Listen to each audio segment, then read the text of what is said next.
En route pour le 84e Salon international de l'automobile de Genève. Découvrons les grandes tendances de cette année chez les constructeurs. 24 heures du Mans, une expo exceptionnelle. 7 candidates, quelle sera la voiture de l'année ?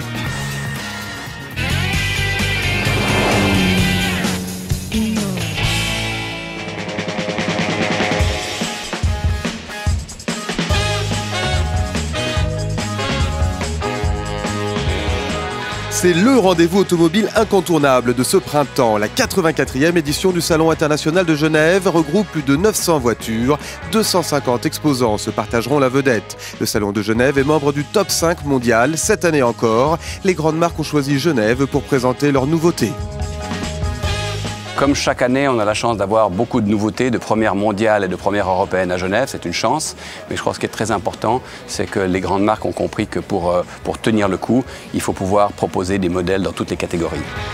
Plus de 700 000 visiteurs sont attendus, 110 000 m² à parcourir dans 7 halles différentes. Avec cette année, un nouvel espace.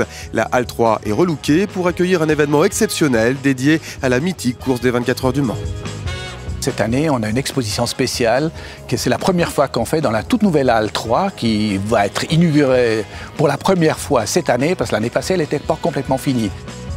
Un salon tourné vers l'avenir, les voitures vertes seront encore les stars. Un parcours spécifique est proposé cette année aux visiteurs. On va éditer un dépliant, une petite brochure, dans lequel les visiteurs pourront savoir où se trouvent ces fameuses voitures qui dépensent moins de 95 grammes de CO2 par kilomètre. Ce dépliant sera disponible à l'entrée du salon. Encore plus fun, un tout nouveau circuit d'essai pour les véhicules verts est installé au cœur de la halle 1.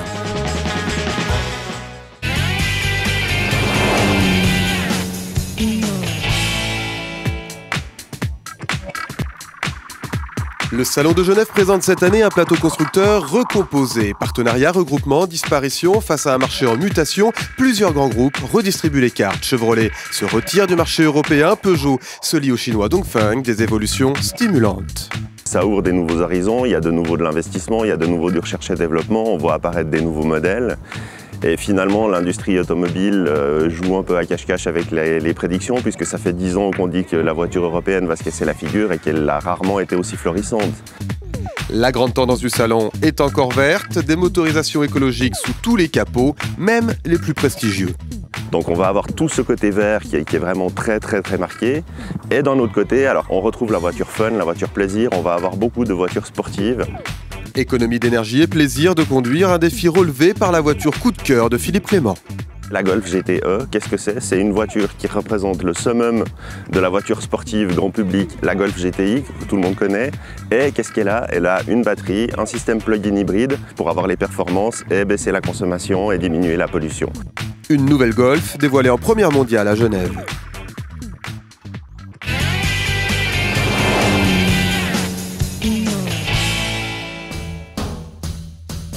Sous les bâches, des voitures mythiques, qui toutes ont forgé l'histoire de la plus grande course automobile du monde, les 24 heures du Mans. De la première Chénard et Walker, victorieuse en 1923, à la dernière Audi R18 hybride, ces bolides sont réunis pour la première fois. Où on a rassemblé 21 voitures, et c'est toutes les voitures qui ont marqué vraiment les derniers 91 ans des 24 heures du Mans. Pour l'occasion, la halle 3 a été totalement rénovée et agrandie, 1800 m² d'exposition pour retracer l'histoire des 24 heures.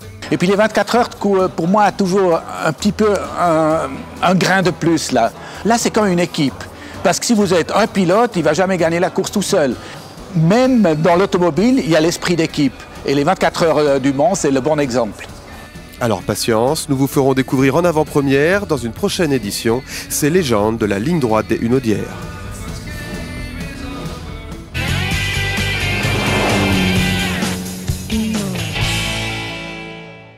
La voiture de l'année sera couronnée pour la 3e année consécutive en ouverture du Salon de Genève. Parmi toutes les nouveautés de l'année, 7 finalistes sont sélectionnés pour décrocher le titre de Car of the Year. La BMW i3, la Citroën C4 Picasso, la Mazda 3, la Mercedes classe S, la Peugeot 308, la Skoda Octavia et la Tesla, modèle S. Nous avons 2 voitures électriques, mais aussi plusieurs bons véhicules familiaux ainsi qu'une voiture de luxe. Tous les finalistes cette année proposent des innovations techniques encore jamais vues. 58 journalistes ont testé les finalistes, leurs critères, innovation, design, rapport qualité-prix et plaisir de conduite. La puissance du moteur n'est pas primordiale sur ce modèle, mais le couple est fantastique. Dès qu'on accélère, c'est l'enfer. La lauréate sera dévoilée dans notre édition de demain.